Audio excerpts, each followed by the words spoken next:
Good morning. It's Tuesday, the 22nd of August, and this is Govindraj Ethiraj coming to you from Mumbai, India's financial capital, and currently experiencing some very nice sunny days. Our top stories and themes for the day: the much anticipated Jio Financial listing surprises markets, but this time on the downside. Why investors should not try and time market cycles and movements with HDFC Asset Management's Navneet Munot. The government's rapid-fire responses to food prices going up, finding the method in this madness, with Siraj Hussain, former Agriculture Secretary. And Softbank-investee company founder is now on the run from the police.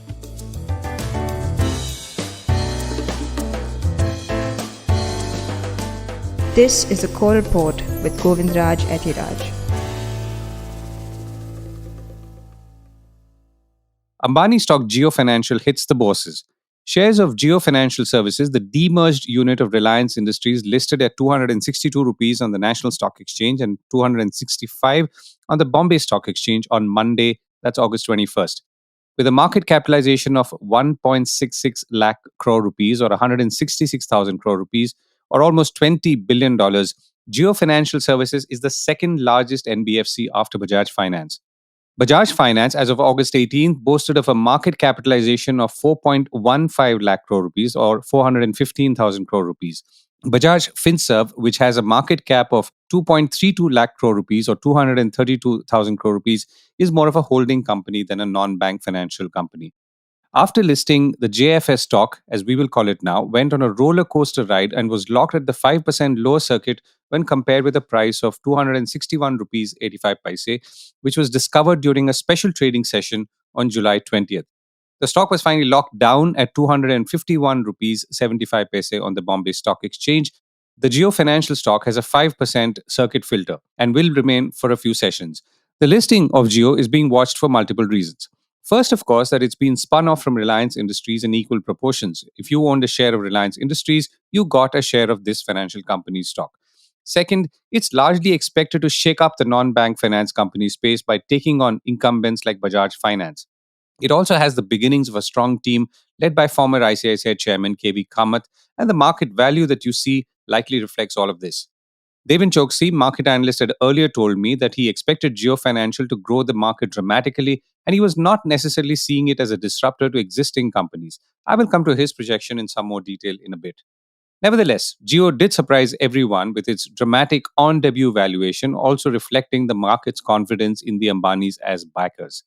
So what could the future of Jio look like, and how ambitious could it get? And this is what analyst and Reliance Industries stock expert Devin Choksi told me a few weeks ago ahead of the listing. That must be a loaded question, Govind, I guess. I would think that I think the financials would probably surpass the existing Reliance O2C business if they end up reporting the numbers which I have just now spelled out.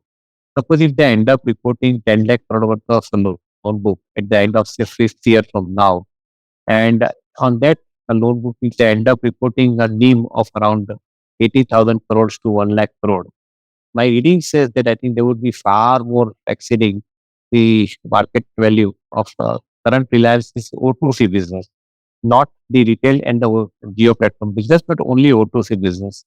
The O2C business currently is being valued at around, in the current market price, is being valued at 550 rupees, which is, according to me, I think is a very cheap discount. I think it should be eventually quoting at around 1250 rupees, the O2C business alone. But that's a separate subject that we can talk later on. I feel that I think the Jio platform or Jio Financial Services right now is going to be the largest, I think, market cap provider going forward if they end up achieving the numbers which I'm talking about.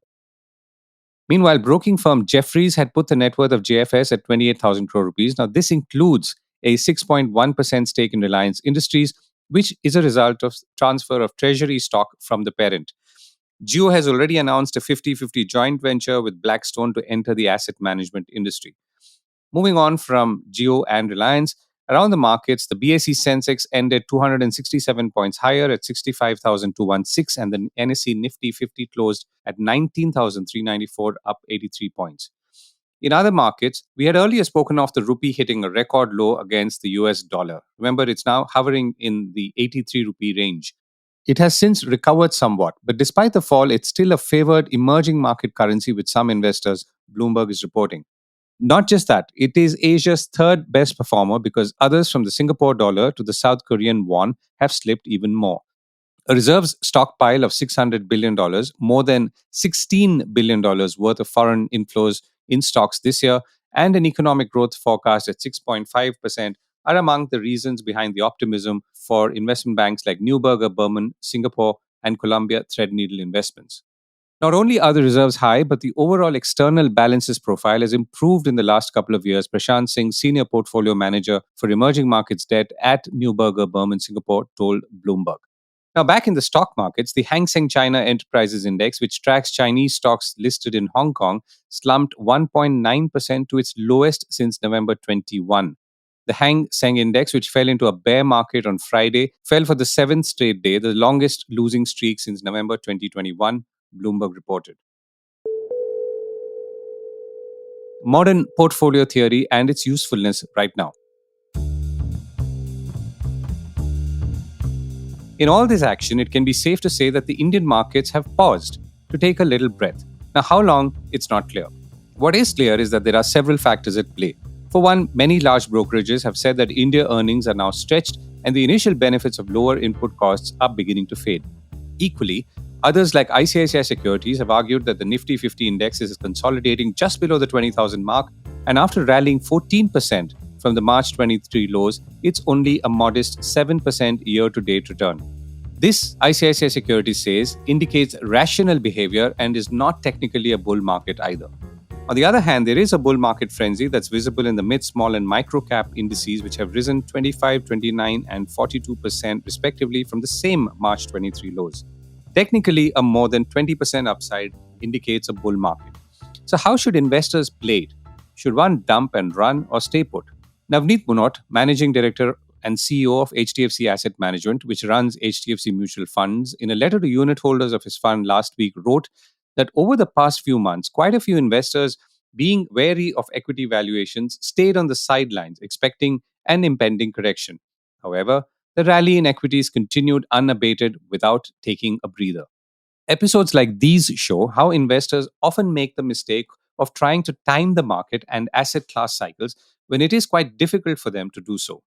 The best way to avoid this predicament, he says, is to have a strategic diversification across asset classes and within equities across market cap segments and sectors.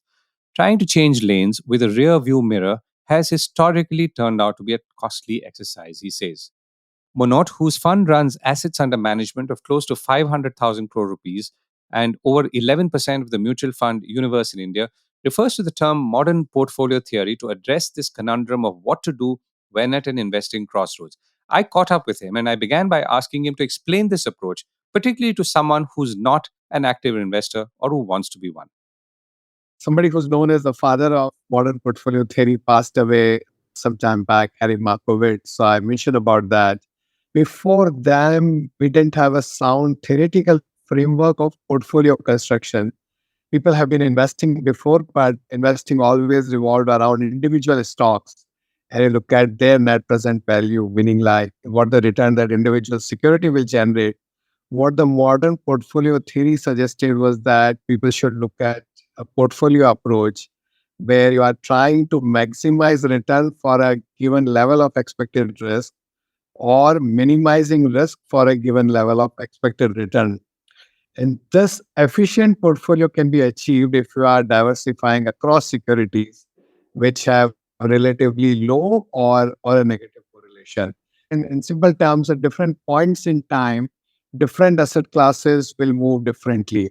When equity markets are going up, you may have a situation where bond markets may be giving a different kind of returns, or within the equity market also across sectors, across market capitalization. If you have a more diversified portfolio, you would achieve a better risk-adjusted return. So providing that optimality or the risk-adjusted return was the emphasis of the modern portfolio theory. I mean, it's very elegant and there are a variety of other things in terms of security pricing, the efficient market hypothesis, so on and so forth. But what we tried to cover in this letter is that. And this is obviously something that you're implementing or applying in your own approach to building portfolios. So if I were to start with 100 rupees and start as opposed to already invested in, how would I use this theory to actually invest? I mean, there are, of course, it may sound like a cliche, but there are thumb rules that one should have. 100 minus age as the allocation to equity. The idea is that in your initial years, where you have a long earning life, you can afford to take more risk and take higher volatility in the portfolio. And as you age, you need to have relatively less volatility in your portfolio and reduce the equity allocation. But each individual would be very different in terms of their return expectations, their risk appetite, their ability to take that volatility, liquidity preference, time horizon, so on and so forth. It will differ. So what mutual funds provide is that asset allocation part, how to really allocate between different asset classes and within the asset class, different kind of securities makes it easier through the lot of hybrid funds which are available. So if you buy an aggressive hybrid fund, which is roughly two-thirds into equity and one-third into fixed income, you have automatically done your asset allocation by just investing in one fund. You've also talked about, how investors maybe for fear or apprehension get out of the market or sell too soon. And then typically, at least as it's happened in India, the markets keep tending to appreciate. And I guess this is more about psychology than portfolio theory. But how would you address that in today's market? Interestingly, we talked about the modern portfolio theory, and when they talk about the risk and return, the risk they look at is volatility of returns. If a asset class or a security is more volatile, then it's more risky. But my point is actually the risk is possibility of losing capital. And if you are a very long-term investor, then volatility should not be considered as a major risk. In fact, you can take that as an advantage by investing in a systematic manner, which is the SIP tries to provide you, like the systematic investment planning, where through the rupee cost averaging, prices are lower, you are buying more units, or the vice versa. So you can actually beat volatility and can take that as an advantage, can use that as an advantage favor in the long run. And within your own mutual fund, if you could use the illustration of one scheme, for example, how do you apply all of this to construct a portfolio or let's say revitalize a portfolio at this point of time? I give you an example of, let's say, an aggressive hybrid fund, which invests roughly two-thirds in equity and one-third in fixed income and money market. And that would be an allocation, the typical asset allocation of an investor who has a moderate risk appetite and a moderate return expectation over a longer period. And there, as market goes up, if equity market goes up, what the fund manager will do is book profits to bring it back to that allocation and invest more in fixed income, or the other way around when market goes down. So there is an automatic rebalancing of your portfolio that happens, which will be done by the fund manager rather than investor getting worried and then watching the market on a day in and day out basis. And within the equity, you get allocation across large cap, mid cap, small cap. You get allocation across sectors. And within fixed income, you get to buy various securities. So you get a highly diversified portfolio by investing in one particular category of fund. Right. So right now, I mean, the markets seem to have slightly maybe paused for breath. And there are several factors playing, including, let's say, maybe a slight slowing of portfolio flows, some perception that the margin expansion may not be as strong as was earlier anticipated, and so on and so forth. So, going by your approach, of course, these are part of any market that's constantly shifting and changing and so on. But how are you seeing some of these factors at this point of time? The market always likes more like a pendulum. They are never at a fair value. They would always move on both sides. I think one needs to take a structural long-term view on the market. It's very difficult to predict the short-term market movement. Variety of factors impact the market, including the overall macro situation, direction of corporate profitability that you talked about, valuation, and last but not the least, liquidity or sentiment. I think for an average investor, the better way would be to keep investing on a systematic manner. And as I said, that SIP makes it very, very easy for every investor that you keep participating in the market at all levels. Right. Navneet, thank you so much for joining me. Pleasure. where are food prices going and how? In the last few months, the government has intervened to bring down prices of a host of vegetables and cereals, including rice, wheat, tomatoes, and onions. It has banned the export of non-basmati rice and now slapped a 40% export duty on onions. Elsewhere, according to reports, it's contemplating importing wheat in a higher quantity than one would expect. Exports of wheat are banned since last year in any case. The reason for these interventions is obviously runaway food inflation, particularly in cereals and pulses. A quick recap here. Vegetables inflation, which was in the deflation zone for 8 straight months, surged to 37% in July from minus 0.7% in June, led by a sharp rise in tomato prices. Inflation also accelerated in onions to about 11.7%. Inflation in cereals rose to 13% in July, thanks to accelerating inflation in rice, which has the highest weight amongst cereals. Inflation in pulses rose to about 13% as inflation picked up in tur, that's 34% versus 27%. Milk is around 8.3%, a figure that stayed there for a while. To add some mirchi, as we say back home, inflation in spices too has accelerated to 21% in July from 19% in June. With prices zooming like this, how effective are the tools the government is using, which actually could appear a little knee-jerk at times? Between banning or inhibiting exports to increasing supply, what's worked better? To understand this, I reached out to Siraj Hussain, former Agriculture Secretary of the Government of India, and began by asking him what he felt about the government's responses at this point. So, first of all, we must recognize that the present government, that is the Modi government, has been very much focused on controlling food inflation. And even though the steps you have mentioned have been taken recently, but in 2022 itself, in August, the future trading in soybean was suspended. Then in December 2022, future trading in several other commodities was suspended for a year. And that has been extended in December 2022 for another year. So, which means that the government has been tackling in its own way the challenge of food inflation.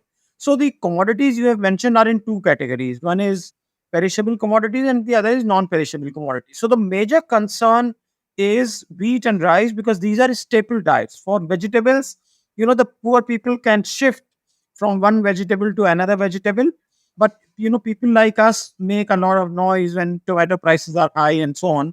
But for poor people, they shift. So in case of wheat and rice, I think the major problem is the estimate of production. Now the government estimate, for example, for wheat this year is about 112 million tons. The trade figures are much lower, somewhat nearer to 105 or 106 million tons. Similarly, the consumption figures, the debate in the last few years has been that the consumption of cereals has been going down, the consumption of proteins has been going up. But in the absence of any recent data of consumption expenditure survey, we don't know what is really happening. So the consumption figures are not known, the production figures are disputed. Similar is the case of rice production last year. Now, what is happening is that the government, in my view, took the right steps of suspending, banning the export of wheat. The economists, my colleagues, keep writing that you should do credit response and so on, but I do not think any government will wait for wheat prices to go too high. They are already in double digits. In fact, we had written last year that the government action was already slightly delayed. So this is as far as the non-perishable commodities are concerned. And this year, the government's concern on rice is fully justified. We do not know what will happen. And I must say something about media, Govind, because most of the media always picks up the figures of monsoon is so much percent lower, so much percent higher. And that is not of very great consequence. What matters is the distribution of monsoon, the timely distribution, the spatial distribution of monsoon. So this year, while the overall figure may not look very bad, but eastern states are struggling. They are in very bad shape. So all these things, I think, would have been considered by the government. And that is why they have taken this step of banning the export of non-basmati rice. Having said this, the export of boiled rice is continuing. The export of basmati is continuing. So now the objective of all of this is obviously to bring down prices or to keep them stable. Now that doesn't seem to have happened in either the case of wheat nor rice. No, you see, the prices do not come down suddenly. Once the supplies improve, the expectation of prices going up improves, then the stockists who are keeping the stocks, they liquidate their stocks. So one problem is that the private stocks are not known to the government. We have been saying that the government should make it mandatory for all the warehouses to be registered with WDRA, so that every warehouse issues an electronic negotiable warehouse receipt. So the private stocks are not known. But I think if these steps were not taken, then the prices would have risen much higher. And my contacts in the flour milling industry in Karnataka, for example, Bangalore is a very large consumer of wheat, for example. They tell me that now the availability has improved after this ban and the sale of extra wheat by FCI. You also asked me about the perishables. For perishable, the data of production is even more skewed. The government, for example, does not only the sown area is known, but for example, what has happened to the crop in Himachal Pradesh, where so much of rains have damaged the crop. I have written an article on apples, which will hopefully come tomorrow. So these things need much more of technological input, which has not really succeeded so far, Govind. Okay. So, last question. So, there are two tools as I can see. One is duty on exports, or let's say a ban on exports. And second is to import, like in the case of wheat, or at least the threat of an import. The threat of import, for example, this time seems to be that we need only maybe 3 or 4 million tons, but we may actually import 8 or 9 million tons, which sends a signal of sorts to the market. Which of these tools, in your mind, is more efficient, if at all? You see, my view is number one, the government should not import anything on its own account. The government has procured what is needed for the public distribution system, and import of any commodity, large agricultural commodity by the government is very messy. I've handled that between 2006 2008 as joint secretary in the Ministry of Food. So what the government should be doing is to reduce the duty so that the private sector can import, and imports can come to South Indian ports. It will not come to Mangalore because Mangalore to Bangalore connectivity is very poor, but it will come to other ports in South India.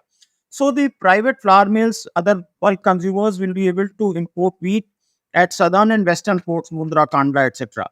That will cool down the prices. As far as rice is concerned, rice cannot be imported because India is already 39-40% of the global market. So in case of rice, we have to wait for the monsoon to actually tell us what is going to happen, because in many cases, I find that the reservoir levels are also lower, except in northwest India. So that will also have an impact on Rabi crop. I think we need to wait for rice, but the government, in my view, was justified in taking these decisions. And onions was the last point. You see, onion and tomato are very highly perishable commodity. What we have been missing and expecting for several years is a technological breakthrough in storage of onion. 60% of onion production is in Rabi crop, which comes in between end of February to March. That is the crop which lasts till late Kharif crop, which will come in September, October. So the losses of that onion crop are very high. But we must remember, Govind, and this is something very interesting, due to these recent decisions on tomato and onion, the prices have come down and the farmers are already protesting. So, which means that when the prices go up, the consumers make a lot of noise on media here and there, and therefore the government takes very drastic steps to bring down the prices. And then the farmers say that you are harming us. Meanwhile, as former Agriculture Secretary Mr. Hussain pointed out, farmers are now protesting the dramatic fall in prices for both tomatoes and onions. Tomato farmers in states like Maharashtra have already started agitations and asking more to join in. Think about how wild this swing has been just in a month or so. Earlier, the government had started buying tomatoes from farmers and sold them at lower prices and even imported some from Nepal. Speaking of exports, a flotilla of ships are stuck on both sides of the Panama Canal, waiting for weeks to cross after the waterways authorities cut transits to conserve water amidst a serious drought, the Wall Street Journal has reported. Vessel tracking data showed from last week that more than 200 ships were currently waiting to transit, a figure that's been climbing since the canal capped daily transits to 32 last month from an average 36 under normal conditions.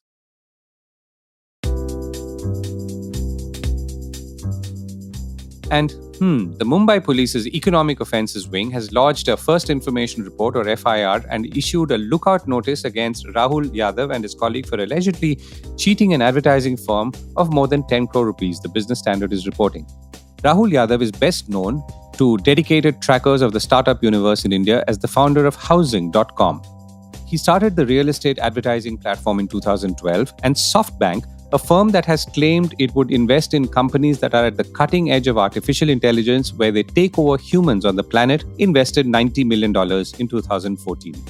The complainant in this case is Rajasthan-based Vikas Om Prakash Noval. The company in question is Yadav's company 4B Networks, which is a prop tech or property tech company with a platform that is supposed to enable, facilitate, and empower brokers and developers.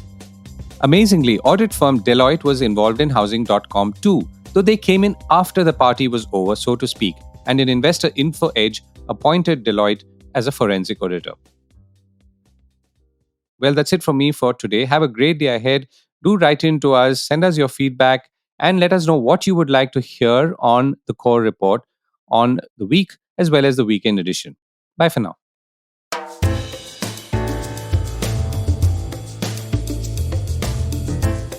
This was the Core Report with me, Govindraj Ethiraj.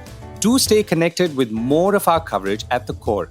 You can check out our website or sign up to our newsletter at www.thecore.in. That is www.thecore.in, or follow us on LinkedIn, Twitter, and Facebook as well. Now, we would love your feedback on how we can make business more interesting and relevant to you, including our reporting on India's vibrant manufacturing sector. Write to us at feedback@thecore.in. Thank you for listening.